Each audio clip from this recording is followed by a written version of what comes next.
The Right Side with Doug Billings. Hello, America. Hello, world. I'm Doug Billings. Welcome to The Right Side. Thank you very much for joining. I appreciate it. And before we get started, don't forget, wherever you're watching this thing, like, share, subscribe, follow on social media. X, thank you very much. Facebook, same thing. YouTube, you can subscribe to the channel at The Right Side Doug Billings over on YouTube. Click the bell, click all your notifications so that you get notified when I drop new content. Prayerfully consider heading over to dougbillings.us to donate to the show. So, ladies and gentlemen, today I want to spend some time with you talking about a question that sounds simple on the surface, but the more that I think about it, the more I believe that it's one of the most important questions that's facing our country. I guess, especially in light of obviously the 250th anniversary, the birthday of our country, what does it mean to become an American? Now, notice something. I didn't say and didn't ask, what makes somebody a citizen. I didn't ask what paperwork they filled out. I didn't ask what passport they have. I asked what it means to become an American. And those aren't necessarily the same thing either, by the way. I was thinking about this today. I was getting ready for the show earlier in the morning. Obviously, we're approaching a remarkable moment in our nation's history, the 250th birthday. You got to think about that for a minute. 250 years. I mean, that's a long time. Most countries in the grand scheme of the history of the planet don't get to 250 years. Many of the nations that have been created have come and gone and have ended well before getting close to 250 years. I mean, governments have collapsed, borders have shifted, empires have disappeared, but America is here. America remains. And it's not because we're lucky. It's not because we're perfect. Obviously, it's not because we haven't made mistakes. America remains present because generation after generation of our people have believed there was something worth preserving. And that brings me back to this question. What exactly were they preserving? I mean, when immigrants arrived at Ellis Island, what was it they were hoping to be part of? So it's always been interesting to me because millions of people have left everything they knew, right? Think about that. They've left family, they've left languages, they left traditions, they left familiar places. Many of those people stepped onto ships with just hope, no money at all. They just had hope of the American dream. And, hope that somewhere, sometime on the other side of the ocean, there would be an opportunity to build a better life. Now, here's the part that I think modern America sometimes forgets. Those immigrants, they didn't come here because they wanted America to become more like the place they left. They came here because they wanted to become part of America. And that's a profound distinction. I don't think we talk about it nearly enough. When I think of my great-grandparents and my grandparents and their generations, when they talked about becoming Americans, they weren't talking about abandoning their heritage. My people, my grandparents and great-grandparents came over from England and Ireland. So they didn't talk about leaving their Irish heritage behind. That's not what happened. The Irish didn't stop being proud of their Irish roots. The Italians didn't stop being proud of their Italian roots. The Germans didn't stop being proud of their German roots. People kept their family traditions. I mean, they kept their recipes, they kept their stories, they kept their history, right? But they added something to it. They became Americans. And somehow they understood that those two things weren't in conflict with one another. They could honor where they came from, and they could also embrace at the same time where they had chosen to go. That's one of the great strengths of the American story. But somewhere along the way, I think we've stopped thinking and talking about becoming American, and we've started to talk only about arriving in America. And there's a difference, a very big difference. Arriving, I mean, it's a physical act. Becoming is a transformation. You can arrive at somewhere without becoming part of it. You can live in a country for decades and never really join it. And you can benefit from the freedoms and the opportunities of America while at the same time you choose to remain disconnected from its identity. But becoming an American, it's something completely different. It's a conscious decision. It's a decision to embrace certain ideas. Now, what are the ideas? Because we got to talk about them, because America was never united by ethnicity. We were never united by ancestry, and we were never united by bloodlines. I mean, if that had been the requirement, America would have never worked.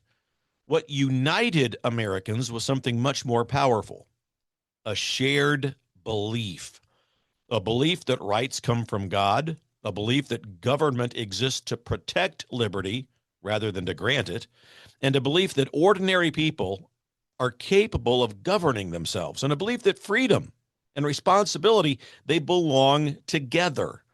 Those ideas are the heart and the soul of America and her story. It's not geography, it's not demographics, it's ideas. And that's why I personally have always believed that becoming American has a lot more to do with embracing principles than it does with inheriting genetics. You know, sometimes people ask why assimilation matters. And the answer, I mean, to me, it's obvious. Assimilation matters because no nation can survive if its citizens don't share a common understanding of what the nation actually is. Think about your family. Every family has traditions. Every family has expectations. Every family has values. They're not identical from family to family, but they exist. And without them, the family begins to drift apart. Well, the same thing's true for nations. America requires a shared center, not because diversity is bad, but because unity matters. Diversity and unity are not opposing concepts, by the way. In fact, America's greatness came from combining both of those things. We've always had diversity. We are chock full of diversity in this country, and that's a good thing. The challenge has always been creating unity. And for most of our history, assimilation helped to accomplish that. People came here and they learned what it meant to be American. They learned the history, they learned the civics, they learned how their government worked, they learned the language, they learned traditions, they learned the Constitution, and most importantly, they learned that America was bigger than any one group. It was bigger than any one ethnicity, bigger than any one religion, and America became a shared project. So, I mean, I realize that talking about assimilation makes some people nervous. They immediately assume that it means you got to force everybody to be the same. That's not at all what I'm talking about. Uniformity is not the goal. Unity is, and there's a difference there in those words. I don't care if your grandparents came from Ireland or Italy or Mexico or Poland or India or Korea or Nigeria or anywhere else. What I care about is whether we share a commitment to the principles that make America possible. That's the real question. Because without those principles, America becomes really little more than just a piece of land between two oceans. The ideas are what make America special. And you know, one of the things that I would love to see discussed more seriously is the concept of civic assimilation. Today, immigrants who become citizens take an oath of allegiance to the United States. That's good. Perfect. I support that. But I've often thought and I wondered whether we should be more explicit than that. Not about race, not about ethnicity, not about religion, about commitment.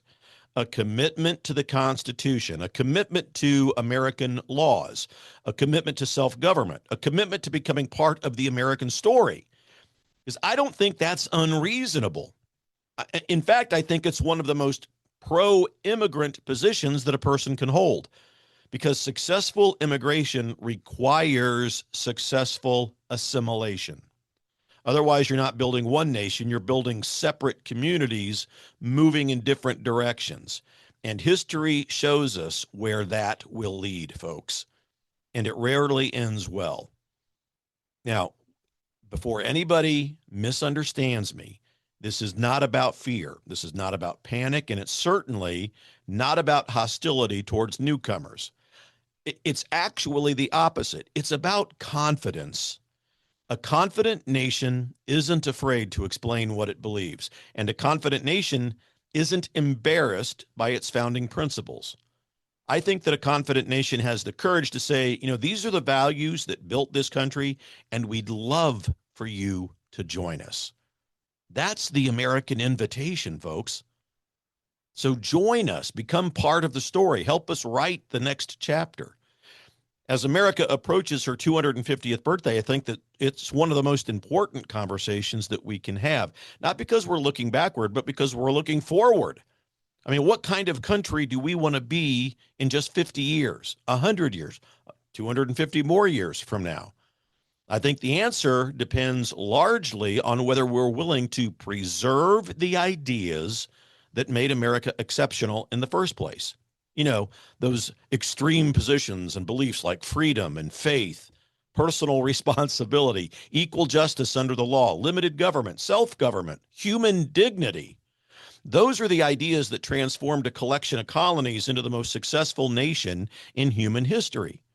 And they remain just as important today as they were in 1776. So what does that mean for us? What does it mean to become an American? I think personally it means something very, very beautiful. It means joining a story that's bigger than yourself. It means embracing freedom and the responsibility that comes with freedom. And it means honoring the sacrifices of those people who came before us. And it means accepting the obligation to preserve this nation for the people who come after us.